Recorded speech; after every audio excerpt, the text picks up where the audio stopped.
بسم اللہ الرحمن الرحیم نحمده ونصلی علی رسولہ الکریم اما بعد۔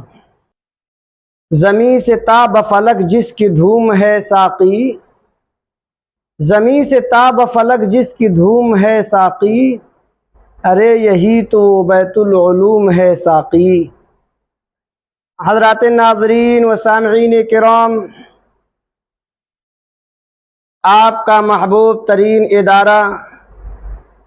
مدرسہ اسلامیہ عربیہ بیت العلوم سرائے میر اعظم گڑھ، جس کے بانی سلطان العارفین شیخ المشائخ حضرت اقدس مولانا شاہ عبد الغنی صاحب پھول پوری نور اللہ مرقدہ ہیں، جنہوں نے اس مدرسے کو اپنے مرشد پاک حکیم الامت مجدد ملت حضرت اقدس مولانا اشرف علی تھانوی نور اللہ مرقدہ کے مشورے سے اور ان کے حکم سے قائم فرمایا تھا۔ بڑی خوش قسمتی رہی ہے کہ یہ مدرسہ بفضلہ سبحانہ وتعالی روز اول ہی سے وقت کے بڑے بڑے علماء کرام اور اللہ والوں کی زیر نظامت اور زیر سرپرستی رہا ہے۔ اس مدرسے کی تقریباً 100 سالہ تعلیمی، تربیتی، دعوتی اور تبلیغی خدمات کی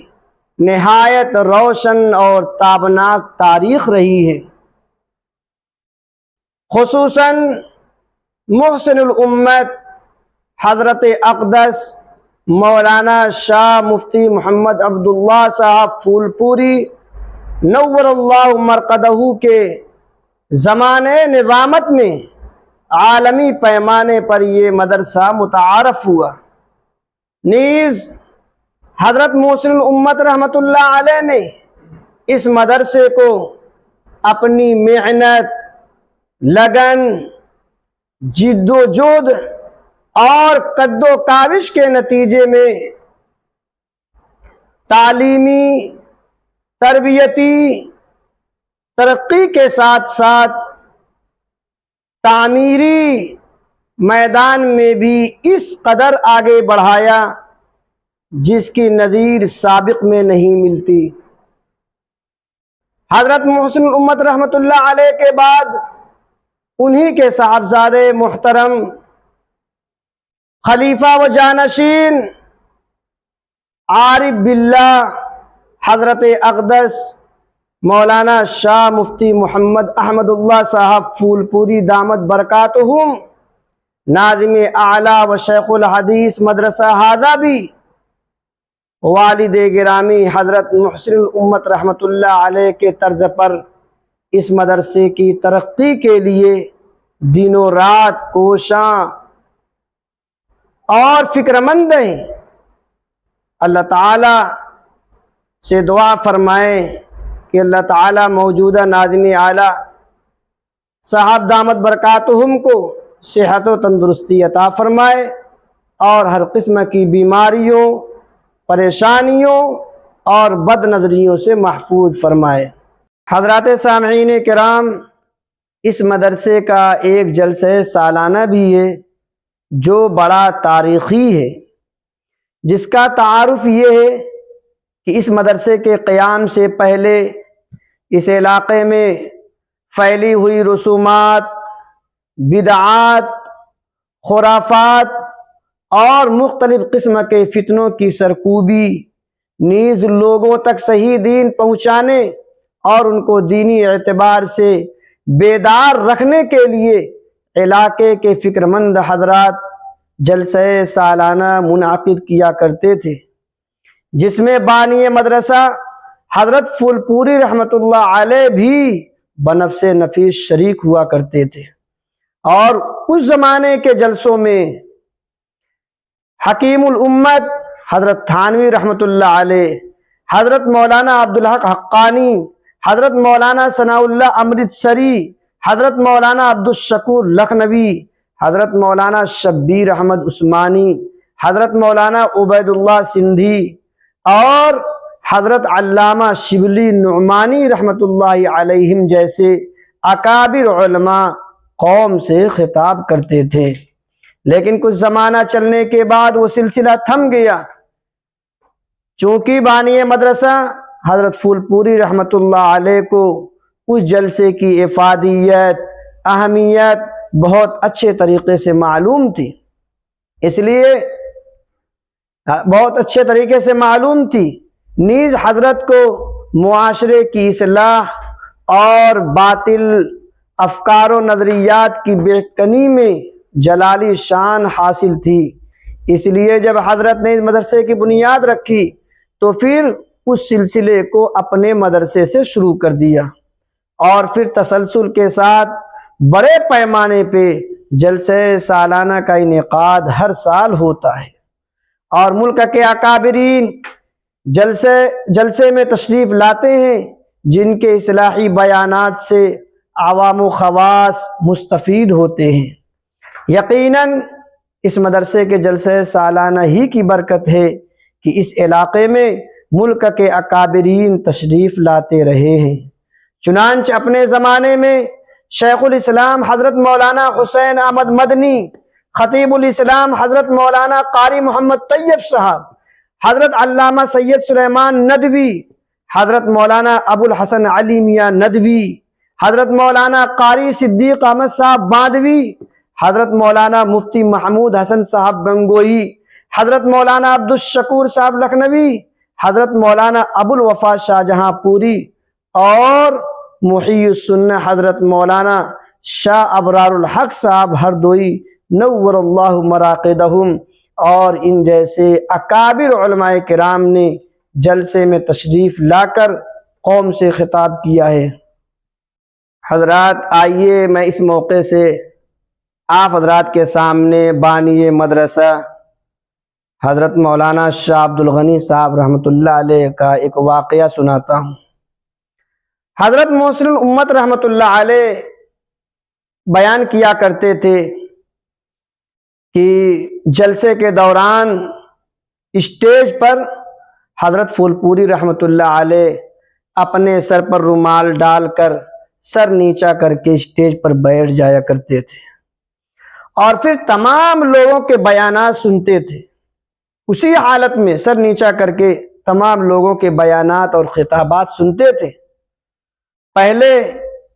ملک کے نامور اور بڑے بڑے شعراء کرام بھی تشریف لاتے تھے اور اپنے کلام کو سناتے تھے۔ ایک مرتبہ حضرت پھول پوری رحمۃ اللہ علیہ اسٹیج پر موجود تھے، ایک شاعر اپنا کلام سنا رہے تھے اور انہوں نے ایک شعر سنایا: اول اول ہمراہ عمر حضرت جو حرم میں آئے تھے، اول اول ہمراہ عمر حضرت جو حرم میں آئے تھے، رحمت بھی لپک کر جھانک گئی خود کعبے کی دیواروں سے۔ حضرت نے جیسے ہی یہ شعر سنا اچھل پڑے اور جوش میں آ کر ماشاء اللہ کی صدا بلند کی، لیکن جیسے ہی حضرت کی نگاہ شاعر کے چہرے پر پڑی، حضرت نے فوراً سر نیچا کر لیا، حضرت نے فوراً سر جھکا لیا۔ اس واقعے میں حضرت پھول پوری رحمۃ اللہ علیہ کے اس واقعے میں ہمیں دو نصیحت ملتی ہیں۔ ایک نصیحت تو یہ ہے کہ اچھی بات کسی کی طرف سے بھی ہو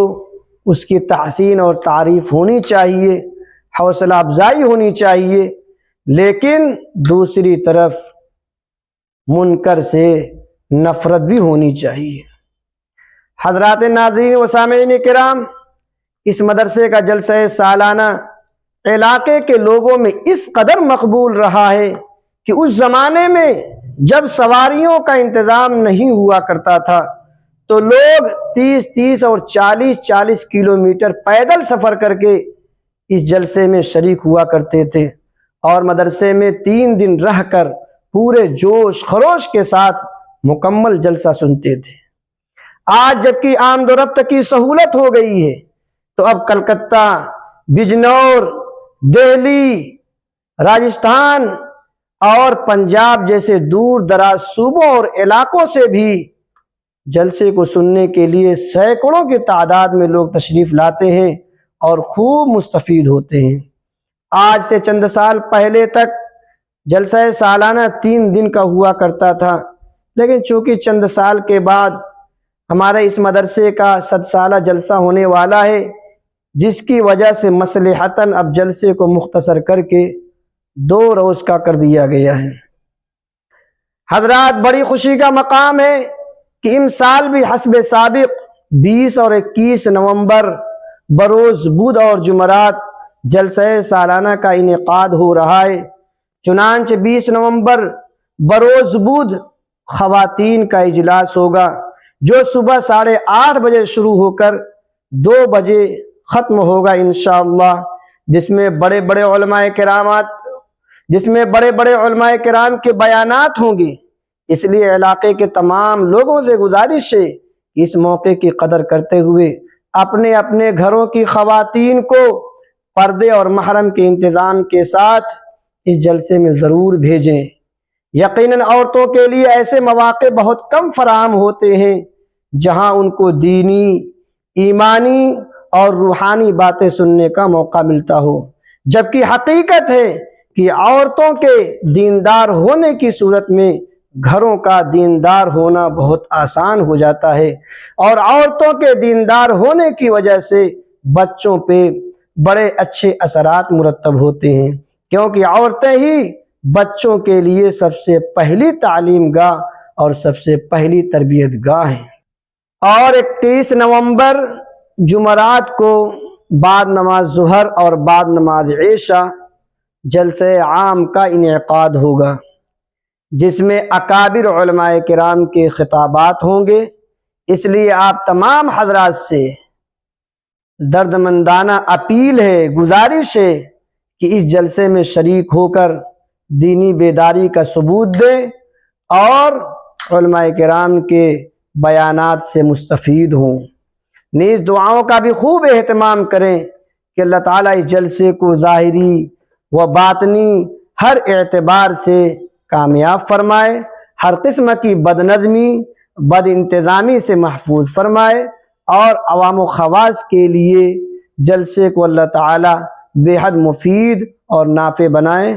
آمین یا رب العالمین، وما علینا الا البلاغ۔